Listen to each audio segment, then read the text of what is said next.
People find it very hard to believe when I tell them I can fit a professional video studio on me in my pockets when I travel.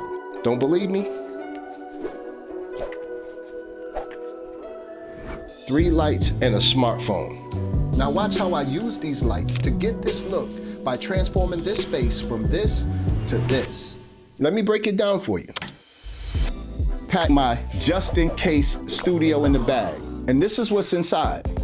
3 pocket-sized lights, wireless lavalier microphones, NPF batteries, and extra cables. I also brought travel light poles and a monopod with a MagSafe phone holder. Basically, everything you need to have a full setup without the additional luggage. And I'm gonna break down how I built it, the lights, the positions, and the thinking behind it, and why it works whether you're shooting content for your partner, for your client, or even for yourself. Most people think professional lighting means big cases, C-stands, and media passes to get luggage at a discount. And although that's not a bad idea, that's not how we always have to move to make content on the go. This is the whole studio right here.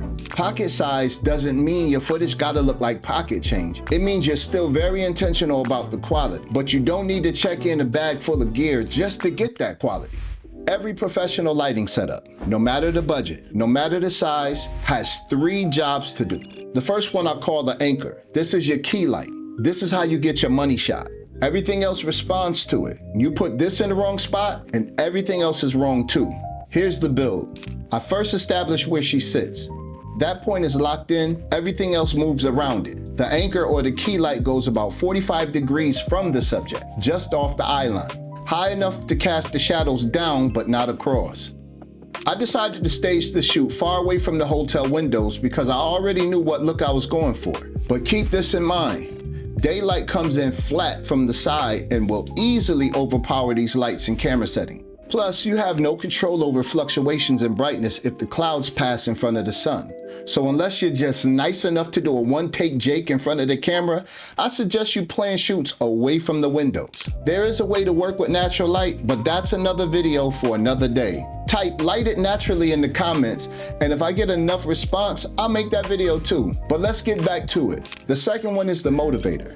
This is your fill. It's not there to light you up. It's there to soften the shadows the anchor creates.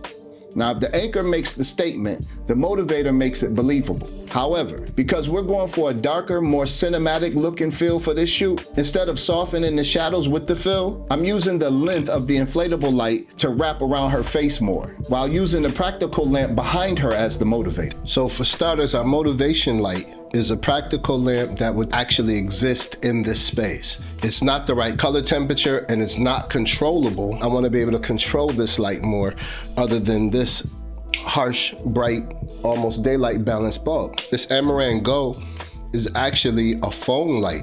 It has MagSafe on the back and it flips up. So while you're using your cell phone, you can have video light and it's controllable by the app while you're on the phone. So this thing is great. And that's why I always choose Amaran for my lighting, because I'm able to dial in the right look without needing to touch the lights after I position them. Fortunate for me, they had this white diffuser top here, so I'm able to just kind of diffuse right through it and it evenly spreads my light out. In order for this to feel real, you'll need light number 3. This one is the one people skip. It's the edge. We call it the rim light or the hair light. The edge goes last, always, because you simply need to see what you're separating from before you can separate it. This isn't powerful enough to rim her from this side.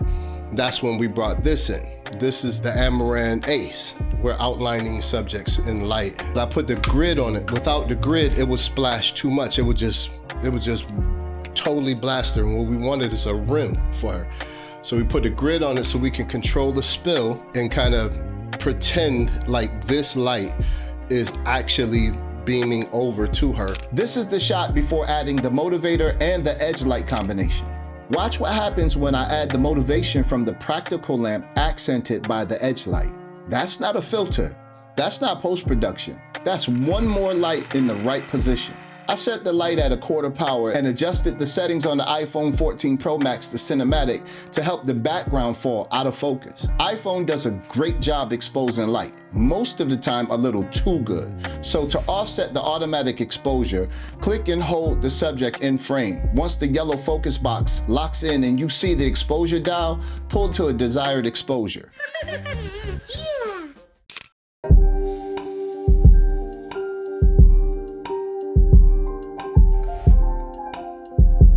My wife had important content to make and we were traveling.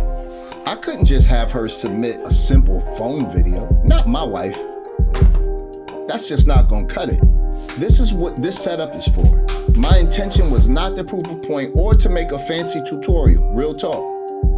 And that's why it's so important to be professional on purpose. I was able to successfully pull this off with 3 lights and a plan. Strong emphasis on the plan, because that's the difference. Last performance that we just did, but my area wasn't the best. And this is it. The whole studio is in the bag.